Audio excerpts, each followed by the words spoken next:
திருச்சூலம் சுமந்த சிவனின் தோள்கள் சிலுவை சுமக்கட்டும். இயேசுநாதரும் மாதம் இருமுறை ஏகாதசி விரதம் இருக்கட்டும். அறியும் சிவனும் ஒன்றே என்று அப்துல்லா கூறட்டும். எல்லா இடத்திலும் அல்லாஹ் இருக்கிறார் என்று ஆழ்வார்களும் பாடட்டும் என்ற நபிகள் பெருமகனாரின் கோட்பாடுகளின் முக்கியமான சமத்துவ வேதத்தை முன்னிறுத்தி அவையில் வீட்டிற்கும் அத்துணைகளுக்கும் இந்த அடியனின் அன்பு வணக்கத்தை கூறி என்னுடைய உரையை தொடங்குகிறேன்.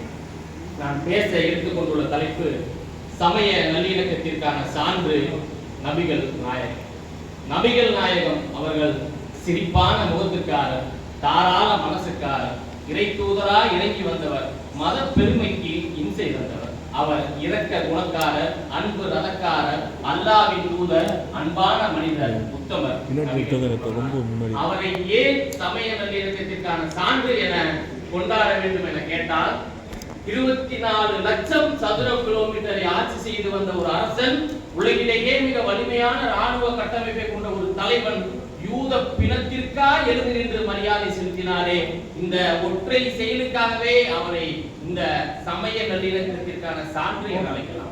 ஏன் யூத பிணத்திற்கெல்லாம் எழுந்து நின்று மரியாதை செலுத்துகிறீர்கள் என்று தன்னுடன் இருந்தவரை முகம் சுளித்த போது, இந்த மண்ணில் பிறந்த மனிதர்கள் அனைவருமே சமமாக மதிக்கப்பட வேண்டியவர்கள் தானே தவிர மத பாகுபாடுகளால் பிரிக்கப்படக்கூடியவர்கள் அல்ல என்று முதலாக தனது பேச்சின் வாயிலாக இந்த உலகத்திற்கே பறைசாற்றியவர் நபிகள் பெருமகனார். பிறப்புக்கும் எல்லா உயிருக்கும் சிறப்போவா செய்தொழில் வேற்றுமையார் என்று வள்ளுவ பெருமகனார் செய்யும் தொழிலாலே தான் மனிதர்களை பிரித்து பார்க்க வேண்டும் என போதித்தார். ஆனால் நபிகள் பெருமகனார் அப்படி அல்ல, மண்ணில் பிறந்த மனிதர்கள் அனைவருமே சமம் என்று போதித்துவிட்டு இந்த உலகிற்கு தனது பேச்சின் வாயிலாக வீச்சுக்களாக வீசி அளித்தவர் நபிகள் பெருமகனார்.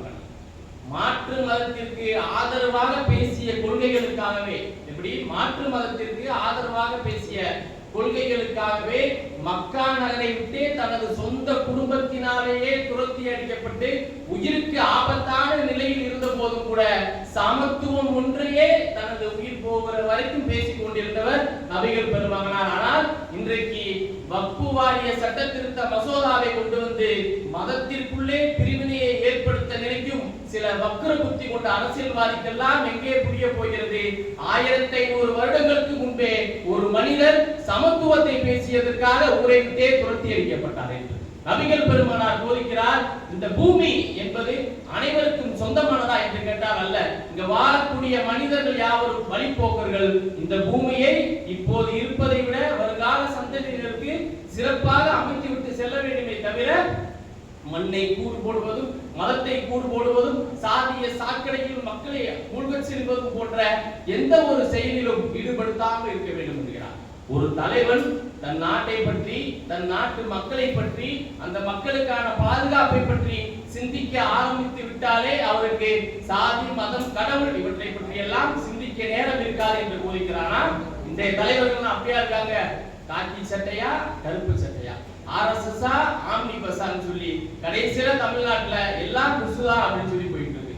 இஸ்லாம் மதத்திற்கு எதிரான கொள்கைகளை பேசியதற்காகவே ஆடு மாடுகளை போல் இலைத்தலைகளை உண்ணும் நிலை வந்த போதிலும் கூட தனது இறக்கும் தருவாய் வரைக்கும் தன்னுடைய இறை கொள்கையாக சமத்துவத்தையே பேசி வந்தவர் நபிகள் பெருமகனார். ஆனால் இன்றைக்கு நவீன காலமாக சொல்லக்கூடிய 2024ஆம் ஆண்டிலும் சனாதார தர்மம் பேசிக் கொண்டிருக்கிறார்கள் சில சங்கிகள். குர்ஆனில் உள்ள புகழ்பெற்ற ஒரு வசனம் ஒன்று சொல்கிறது, லகும் தீனுக்கும் வலியதும் என்ற வசனம் சொல்வது என்னவென்றால், பிறருடைய மதத்தையோ பிறருடைய கடவுளையோ நீ திட்டாமல் இருந்தாலே உன்னுடைய மதத்தையும் உன்னுடைய கடவுளையும் அவர்கள் திட்ட மாட்டார்கள் என்று 1500 வருடங்களுக்கு முன்பே உலக மத நல்லிணக்கத்திற்கான அடித்தளம் அமைத்து விட்டு சென்றது நபிகள் பெருமகனார். உலக வரலாற்றில் யூதர்கள் என்ற இனமே நாடு கடத்தப்பட்டது, யூதர்கள் என்ற இனமே மறைக்கப்பட்டது. அப்படிப்பட்ட யூதர்களுக்கும் கிறிஸ்துவர்களுக்கும் வாழ்வளித்தவர் நபிகள் பெருமகனார் என்று ரகீக் என்ற புத்தகத்திலே குறிப்பிடப்பட்டுள்ளது. பாலைவனத்துல ஒரு மூதாட்டி கடுமையான சுமைகளை தூக்கி கொண்டு நடந்து வராங்க. அவங்க நடந்து வரும்போது ஒரு நபர், ஏமா இவ்வளவு கடுமையான சுமைகளை தூக்கி கொண்டு இந்த வெயில்ல நடந்து வரீங்களே அப்படின்னு சொல்லி கேட்டதுக்கு அந்த மூதாட்டி சொல்றாங்க, எவனோ ஒருத்தி இந்த முகமதுன்னு சொல்லியிருக்கானே, ஏதோ கடவுள் எல்லாமே ஒண்ணுதான் சொல்றானம்மா, கல்ல கும்பிடக்கூடாதுன்னு சொல்றானம்மா, என்னுடைய நாகரிகம் என்ன, என் பண்பாடு என்ன, என் கலாச்சாரம் என்ன, இவ இருக்கிற ஊர்ல நான் இருக்கவே மாட்டேன், நான் வேற ஊருக்கு போறேன்னு சொல்லி அந்த சுமைகளை எல்லாம் தூக்கி கொண்டு நடந்து போறாங்க.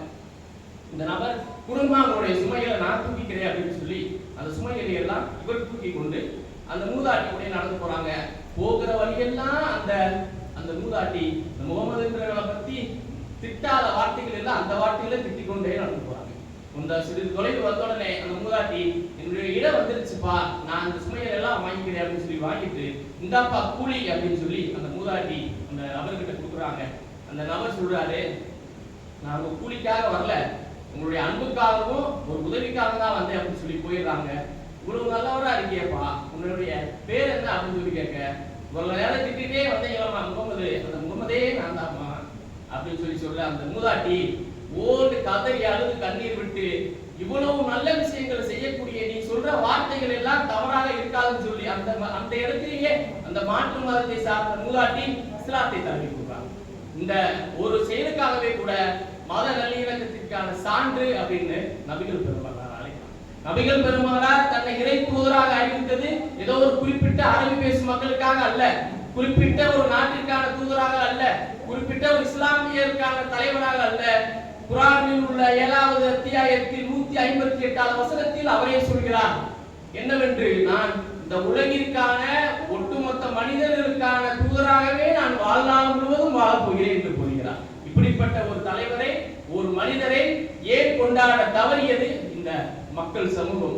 வடக்கே இருந்து எழுதப்பட்ட வரலாறுகளுக்காகவே இந்தியாவின் வரலாற்றில் மிக சுதந்திர போராட்டத்திற்கான முக்கியமான மனிதர் என்று மாட்டுக் கொழுப்பை தொடர்மறுத்த மங்கள் பாண்டேவை கொண்டாடி கொண்டிருந்த போது தமிழ்நாட்டு ஆய்வறிஞர்களும் தமிழ்நாட்டு வரலாற்று ஆசிரியர்களும் எழுந்து அப்போ பூலித்தேவனும் மலர்முத்துக்கோனும் வெண்ணிக்காரடியும் தீரன் சின்னமலையும் முத்துவடுகராதரும் வேலு நாச்சியாரும் சிங்கப்பெருமையும் மருது சகோதரர்களும் இவர்களின் வரலாறு எல்லாம் எங்கே போனது என்று கேட்டுக் கொண்டிருந்தார்கள். உங்க வரலாற்றை எல்லாம் தீய வைக்க இதற்கெல்லாம் 1200 வருடங்களுக்கு முன்பே உலகத்தில் உருக்குலைந்து போய்கிருந்த சாதியத்துக்கும் மகப்போருக்கும் அடித்தளமாக அமைத்து பால்பட்டு கிடந்த இந்த பாரதத்தை வாழ்விக்க வந்த மகானாக உதித்தவர் நபிகள் பெருமானார்.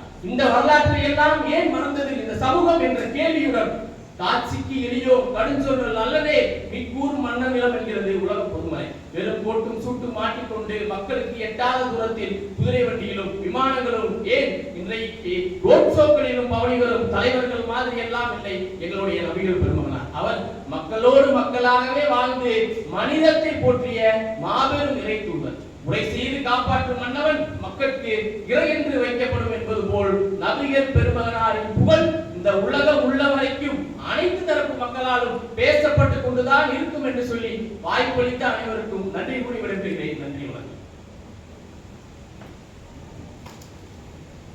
அடுத்த போட்டியாளர் தஸ்லீமா பர்வீன்.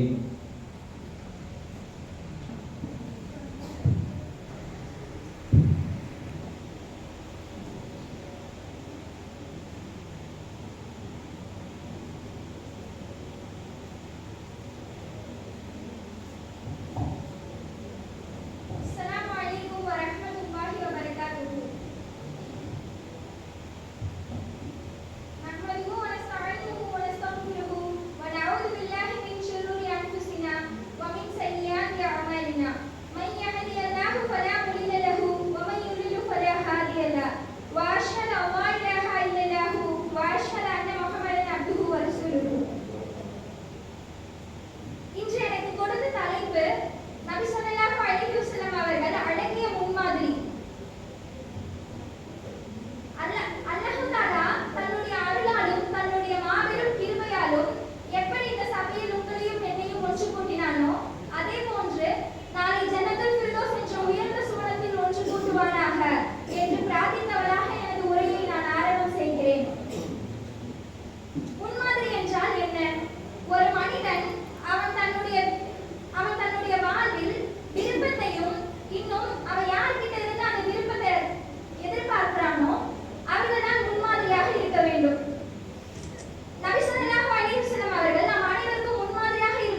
மக்களையும் சமமாக பாதித்த, இன்னும் தன் வாழ்நாள் முழுவதும் வறுமையிலேயே கழித்த, பெண்கள் ஒருபோதும் ஆண்களுக்கு அடிமை அல்ல என்று கூறி பெண்களை சிறப்பித்தவர் எம்பெருமானார் ஸல்லல்லாஹு அலைஹி வஸல்லம் அவர்கள்.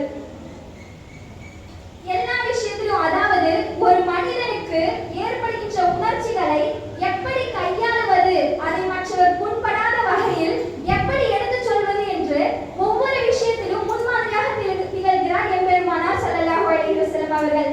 அல்லாஹ் தஆலா சொல்றான், லக்கத் கான லகும் ஃபீ ரசூலில்லாஹி உஸ்வத்துன் ஹஸனா. யாருக்கு முன்மாதிரி இருக்கிறது?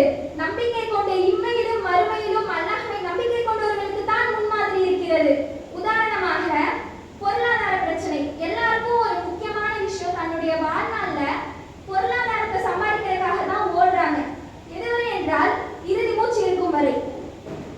உதாரணமாக, எப்படி வேணாலும் பொருளாதாரத்தை ஈட்டிடலாம். அடுத்தவங்க கஷ்டப்பட்டா என்ன, மற்றவங்க மனசு புண்பட்டா என்ன, நமக்கு தேவை பொருளாதாரம், அதை நம்ம எப்படியாவது ஈட்டிடலாம் அப்படின்னு சொல்லிட்டு நினைக்கிறவங்களுக்கு நிச்சயமா அல்லாஹ் தஆலாவுடைய தூதரிடம் முன்மாதிரி கிடையாது. அல்லாஹ் தஆலாவுடைய தூதர் சொல்லியிருக்கிறார்கள், மன் கஸ்ஸப லைஸ மின்னா, எவர் மோசடி செய்வாரோ அவர் நம்மை சார்ந்தவர் அல்ல என்று. இப்படி ஒவ்வொரு விஷயத்திலும் முன்மாதிரியாக திகழ்ந்திருக்கிறார் எம்பெருமானார் ஸல்லல்லாஹு அலைஹி வஸல்லம் அவர்கள். இன்னும் ஒரு மனிதனுக்கு ஏற்படுகின்ற உணர்ச்சிகள், நபி எந்தெந்த விஷயத்துல இருக்காங்க, தಮ್ಮ குடும்பத்தினர், ஒரு மகனாக, ஒரு மருமகனாக, ஒரு மாமனாராக, யுத்தங்களை வழிநடத்தக்கூடியவராக, வியாபாரியாக, ஆடு மேய்ப்பவராக, இன்னும் தோழராக, கணவராக, ஒவ்வொரு விஷயத்திலும் நபி ஸல்லல்லாஹு அலைஹி வஸல்லம் அவர்கள் எந்த மாதிரி நடந்திருக்காங்க. உதாரணமா, தலைவராக, ஒரு சிறந்த தலைவர் யாருன்னு கேட்டா நபிதான், நபி ஸல்லல்லாஹு அலைஹி வஸல்லம் அவர்கள் தான். நம் உம்மத்துக்காக இவ்வளவு செய்யற தலைவரை நம்ம எங்கேயாவது பார்க்க முடியுமா? தன்னுடைய கூட்டத்தினருக்காக இந்த அளவுக்கு செய்யற தலைவரை யாராவது காண முடியுமா? இந்த காலகட்டத்துல சிந்திச்சு பார்க்கணும். அதாவது ஒரு அழகிய உரையாடல், யாருக்கு? அல்லாஹ் தஆலாவுக்கும் நபி ஸல்லல்லாஹு அலைஹி வஸல்லம் அவர்களுக்கும் ஒரு அழகான ஒரு உரையாடல் நடக்குது. என்ன உரையாடல்னா, அல்லாஹ் தஆலா கேட்கிறான், நபியே, உங்களுக்கு நான் 2 வாய்ப்பு தரேன். ஒண்ணு, உங்கள் கூட்டத்தினரை 3 வகையா பிரிச்சுக்கோங்க. பிரிச்சுட்டு முதல் 2 நபர் எந்த கேள்வி கணக்கும் இல்லாம சுவனத்துல நுழைஞ்சிடலாம். எப்படி? எந்த கேள்வி கணக்குமே இல்லாம சுவனத்துல நுழைஞ்சிடலாம். அல்லது சிபாரிசா, நீங்க எதை தேர்ந்தெடுப்பீங்களோ தேர்ந்தெடுங்க அப்படின்னு அல்லாஹ் தஆலா நபி கிட்ட கேட்கிறான். அப்ப நபி ஸல்லல்லாஹு அலைஹி வஸல்லம் அவர்கள் சொல்றாங்க, அல்லாஹ்வே, அந்த 2 கூட்டத்தினர் சிபாரிசு இல்லாம சொர்க்கத்துக்குள்ள ஈஸியா நுழைஞ்சிருவாங்க, கேள்வி கணக்கு இல்லாம. ஆனா அந்த கடைசியா இருக்கிற ஒரு கூட்டத்தினர் இருக்காங்க அல்லவா, அவங்க என்னுடைய சிபாரிசுக்காக எதிர்பார்த்து கொண்டிருப்பாங்க அல்லவா, அவங்களுக்காக நான் சிபாரிசையே தேர்ந்தெடுக்கிறேன் அப்படின்றாங்க. சுப்ஹானல்லாஹ், எந்த தலைவரையாவது நம்ம இப்படி காண முடியுமா? வறுமையிலேயே கழித்தாங்க தன் வாழ்நாள் முழுவதும். இப்ப எடுத்துக்கோங்க, எந்த தலைவராவது வறுமையில இருக்காங்கன்னு நம்மளால சொல்ல முடியுமா? முடியவே முடியாது. தன்னுடைய கூட்டத்தினருக்காக, ஏன் மறுமையிலும் யா உம்மத்தின் உம்மத்துக்காகவே போராடுபவர்களாக இருக்காங்க நபி ஸல்லல்லாஹு அலைஹி வஸல்லம் அவர்கள். சொல்றாங்க, எல்லா நபியும் எதிர்பார்த்துட்டு ஒவ்வொரு வானத்துல இருப்பாங்களாமா சொர்க்கத்துக்குள்ள போக. ஆனா நபி சொல்லுவாங்க, நபி சொர்க்கத்துக்குள்ள போகாத வரைக்கும் எந்த நபிமார்களும் சொர்க்கத்துக்கு போக முடியாது. ஆனா நபி சொல்லுவாங்களாமா, என்னுடைய உம்மத்துக்கள் சுவனத்திற்குள் நுழையாத வரை நான் சுவனத்திற்குள் நுழைய மாட்டேன் என்று. சுப்ஹானல்லாஹ், இப்படிப்பட்ட நபியை நம்மளால காண முடியுமா? இப்படிப்பட்ட தூதர் எந்த சமுதாயத்திற்காக அல்லாஹ் தஆலா அனுப்பியிருக்கானா? நிச்சயம் கிடையாது. ஒரு சிறு சம்பவம். நஜ்ஜாஷி மன்னர் என்று யாருன்னா நம்ம எல்லாருக்குமே தெரியும். நஜ்ஜாஷி மன்னர் நபி, அதாவது மக்கா காஃபிர்களால துன்பம் அனுபவிக்க முடியாம அவ்வளவு துன்பப்படுத்தினாங்களாமா மக்கா காஃபிர்கள் முஸ்லிம்கள் ஆயிட்டீங்களே அப்படின்ற ஒரு காரணத்துக்காக. அப்போ அந்த மக்கா காஃபிர், அப்ப நபி ஸல்லல்லாஹு அலைஹி வஸல்லம் சொல்றாங்க, நீங்க நாடு துறந்து போங்க, அதுக்கு ஹிஜ்ரத்னு சொல்லுவாங்க.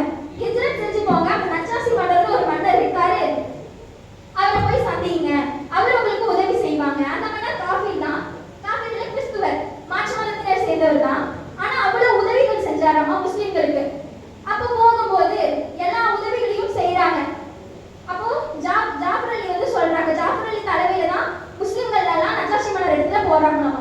அப்ப ஜாஃபர் அலி கிட்ட கேக்குறாங்க, நீங்க இங்க வந்ததுக்கான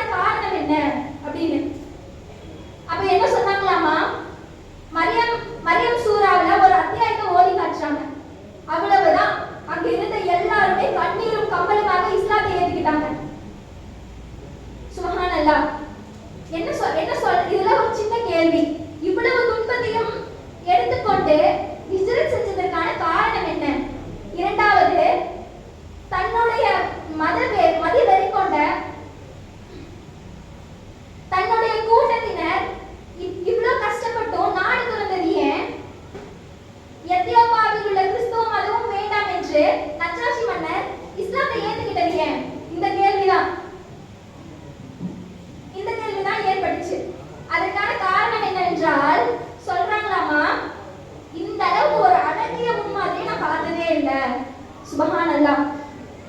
யாரு மாற்று மதத்தின நண்பர் சொல்றாரு, இந்த அளவுக்கு அழகிய முன்மாதிரியை நான் என் வாழ்க்கையில பார்த்ததில்ல.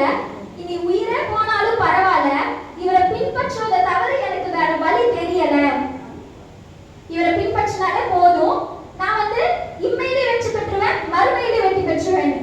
சுபஹானல்லாஹ். அப்ப எந்த அளவுக்கு முன்மாதிரியா இருந்து காட்டிருக்காங்க, கொஞ்சம் யோசிச்சு பார்க்கணும். நம்ம தலைவராக இந்த அளவுக்கு நமக்கு செஞ்சிருக்காங்க முகமது நபி.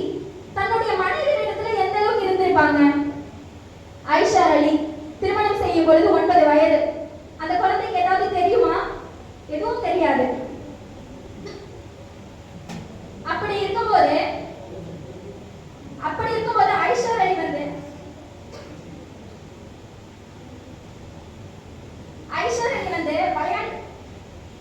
விளையாண்டு இருப்பாங்களாமா. அப்போ ஏக்கத்தோட விளையாண்டு, எல்லா குழந்தைகளும் விளையாண்டு இருப்பாங்களாமா. ஆயிஷா அலி ஏக்கத்தோட இருப்பாங்களாமா. அப்போ நபி ஸல்லல்லாஹு அலைஹி வஸல்லம் என்ன பண்ணுவாங்க, ஆயிஷா அலியை அழைத்து கொண்டு தன்னுடைய வீட்டுக்கு அழைத்து கொண்டு ஒரு குழந்தையோடு குழந்தையாய் விளையாடுவார்களாமா. சுபஹானல்லாஹ்.